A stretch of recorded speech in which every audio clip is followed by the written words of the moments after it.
David and I are back at it. And why am I using the word Groundhog Day? There was a great movie, I don't know, in the 80s where the same thing, I think it was Bill Murray, kept happening over and over and over and over again. And there's no change. Rules for you, but not for me.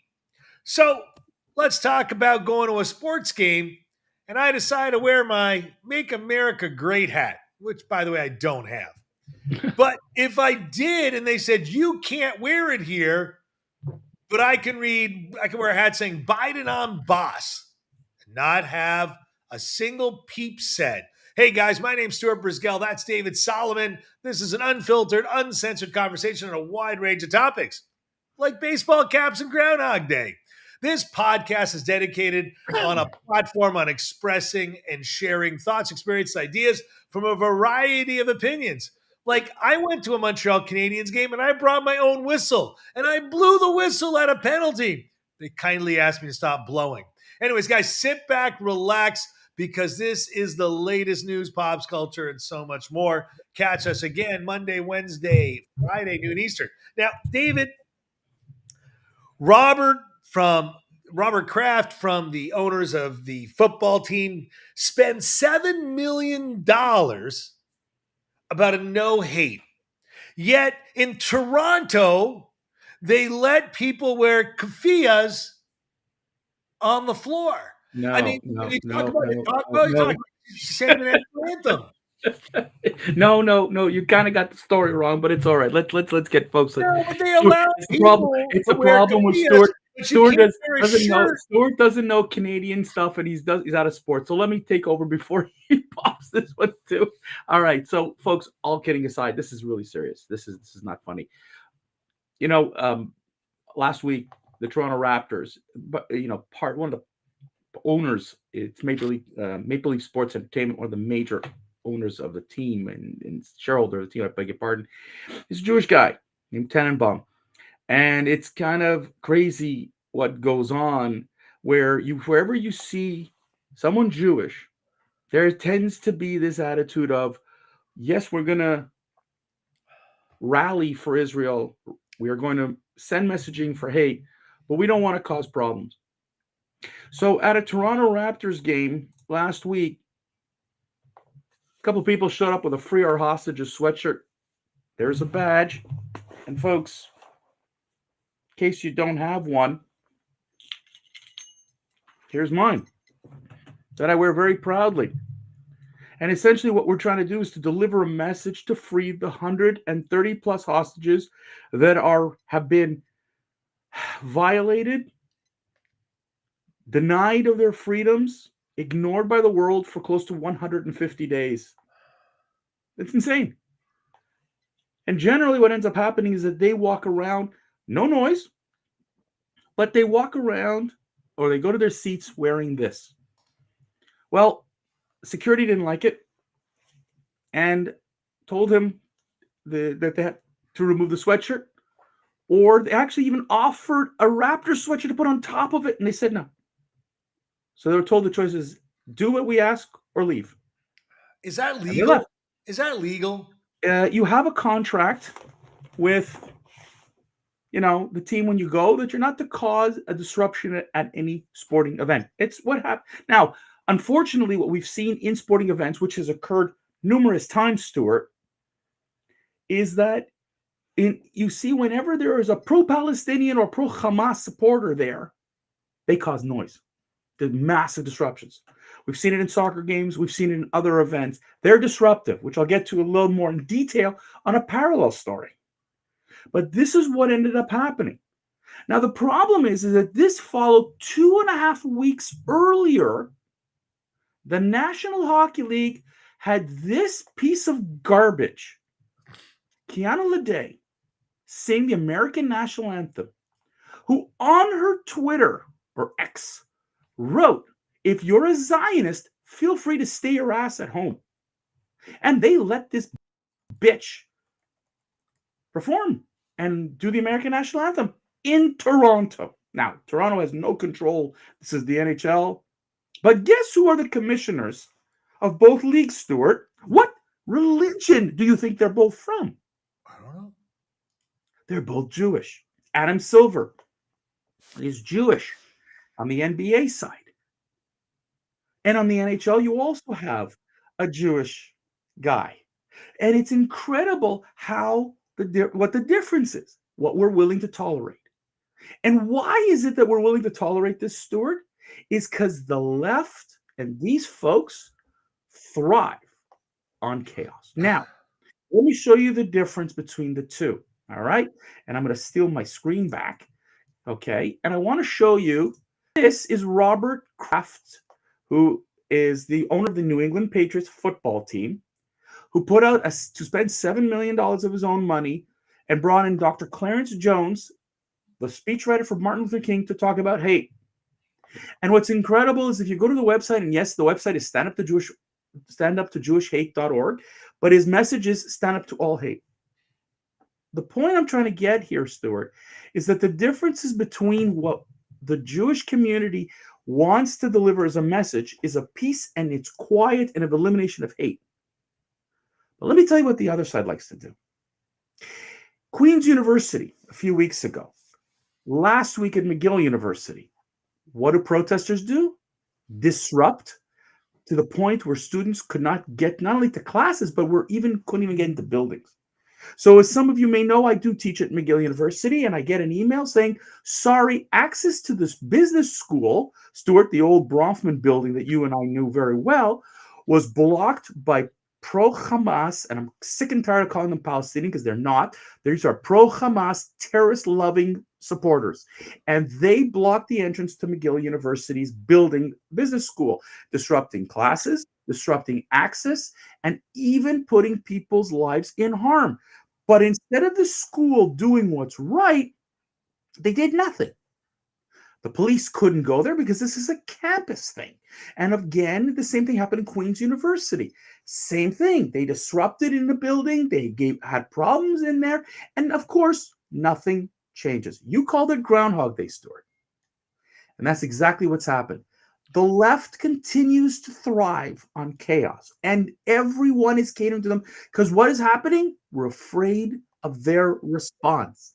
And that's why a Jew is denied access into a Raptors game when he quietly wants to wear a tag and a sweatshirt that denotes what? Humanity. And Stuart, it's appalling. David, let me take it one step further. You brought up the hostages. Okay.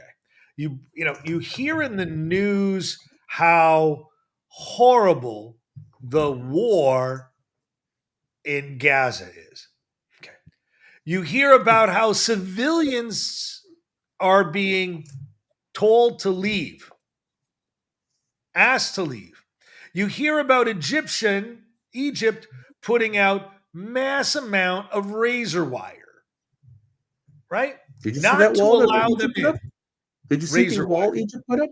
No. Did you see the wall? wall? The wall The and height? razor wire. Yeah, The height?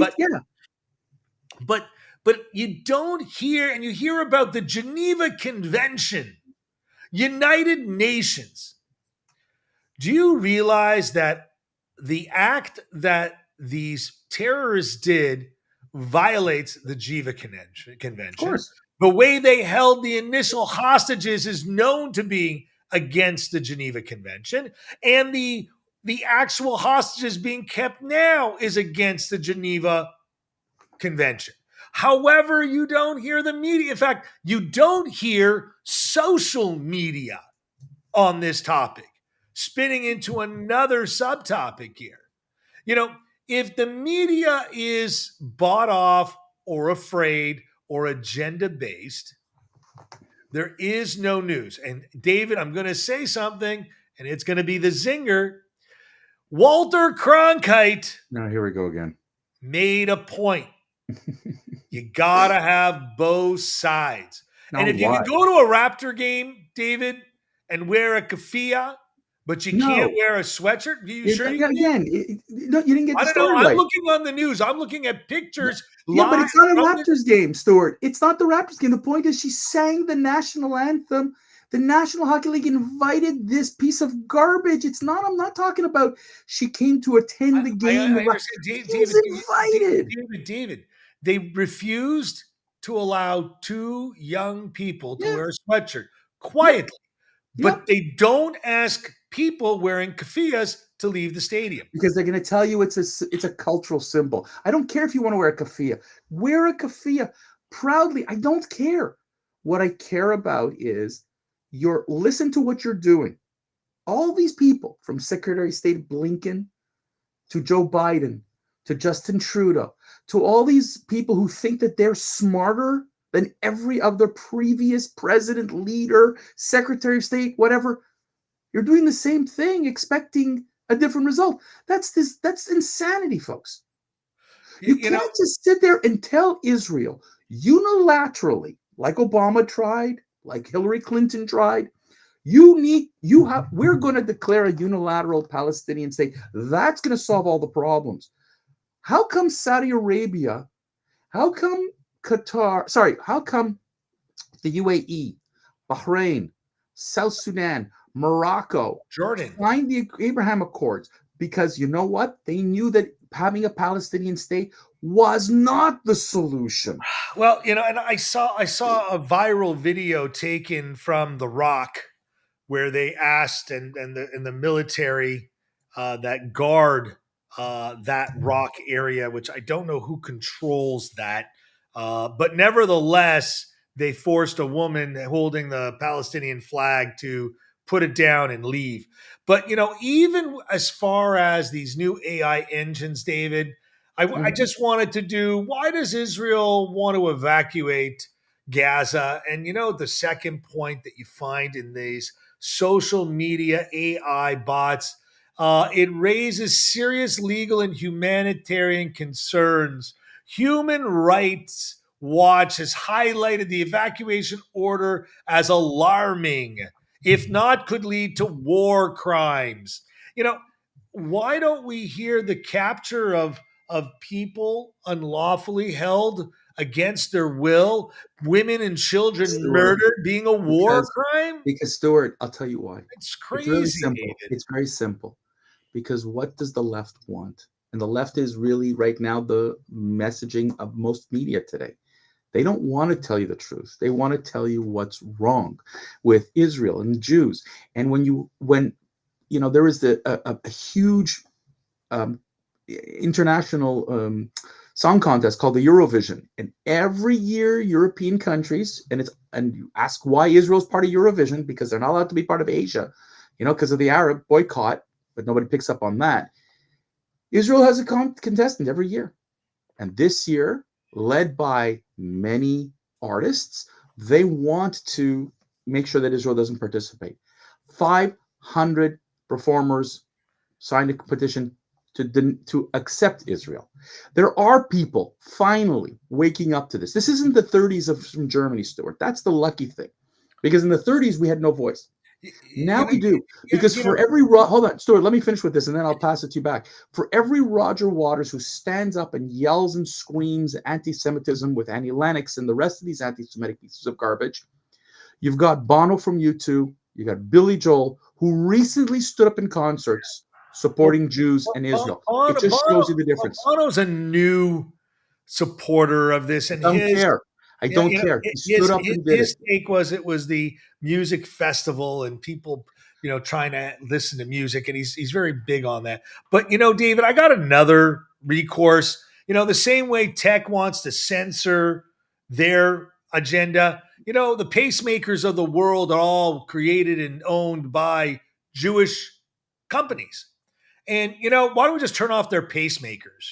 Why do we have to allow them to exist in a world that they really want to argue? Stuart, when you start making statements like that, you just give fodder to the left. I'm just being about more of that stuff. I know you like to do that. Stuart, let's just wrap this up. It's considered a wrap today's. Thank you guys for tuning into this incredible electric type of conversation. We hope you've enjoyed some of this dialogue back and forth that David and I love to do Monday, Wednesday, Friday, noon Eastern. Catch us on YouTube, catch us on Facebook, catch us on X. You can get us even on our website because it's back up after getting hacked out a little bit. Not too sure what happened there.